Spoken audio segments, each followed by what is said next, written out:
Hi, I'm Shane from Artificial Futures, and I'm single. Uh, in fact, it's worse than that. I'm actually on dating apps. This isn't a cry for help. Trust me. In fact, I'm making this video to highlight something kind of weird that I found recently. You see, on these apps, I noticed a little while ago that maybe I was starting to have conversations with accounts that weren't actually people.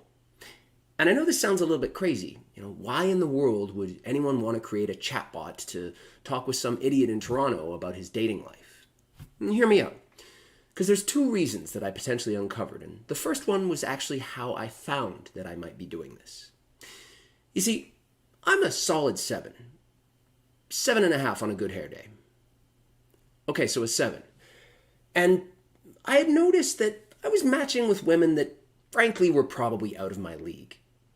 Now, I didn't necessarily immediately take this as proof positive that these must be fake accounts, but it did start to raise some potential alarm bells. Double on that, the conversations that I was having with them were a little odd.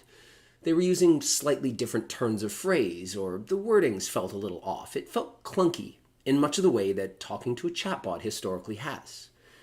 And then one day, I remember having a conversation with one of these accounts, and they started asking some questions that really started to raise those alarms for me. They were things like, oh, okay, you have siblings. Great. Do they have any kids? Oh, that's adorable. What are their names? Okay. Or, oh, you grew up in a small town? That's so nice. What was the name of the town that you were born in?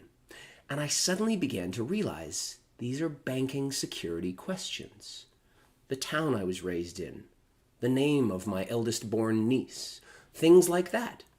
And this was suddenly the big concern. So I started to modify my language a little. I started to tweak how I talk to these accounts. I'm in Canada, and so I started to inject a certain amount of franglais into what I did, this strange blending and melange of the two languages that any fifth grader from Canada would understand, but seemed to now trip up these accounts. Or I started to use weird turns of phrase, strange spellings, and sort of generally fun bantery play that, to any normal human being, they would just think I'm a weirdo. And to be honest, that's kind of the vibe that I want to give off on these things anyway. But to an account that was operated by a chatbot, these things seem to stumble every time and not reply. Now, I realize I'm a very ghostable face, but at the same time, this happened consistently enough that I began to see a bit of a heuristic. I mentioned as well there was a second reason behind why someone might create a fake account and talk to me with a chatbot. And this is sadly the far more sinister one. This one's going to sound a little bit conspiracy theory-y, but go with me for a second. I'm reminded of a quote that I can't attribute, which is that the point of disinformation and propaganda is not to change your mind, but to make you mistrust every bit of information out there. And it was when I began to even realize that many of these bots weren't asking me specific questions, they weren't going after any of my banking information, they were simply having conversations with me, getting me excited to meet them, and then as soon as things got real to the point of actually wanting to get a coffee or something like that, they would disappear. They would ghost, leaving me feeling frustrated and jilted. And this happened enough that I began to say, wait, this can't just be me. And I started to do some research of my own on the internet, and I realized that this was actually a phenomenon happening a fair bit. Now, why would anyone do this? Well, this is the sad reality of the era that we live in.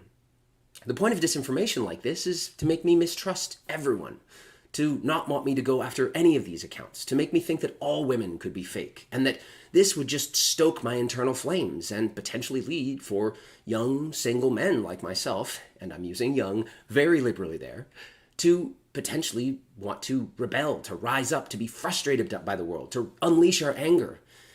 This is what we're seeing around the world, is this rise in bipolarization, populism, and different foreign actors are actually injecting their own methods of stoking these flames.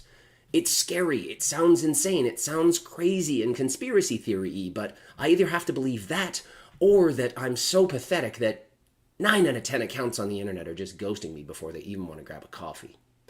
So I choose to believe the conspiracy theory route, because otherwise my poor little soul would be crushed.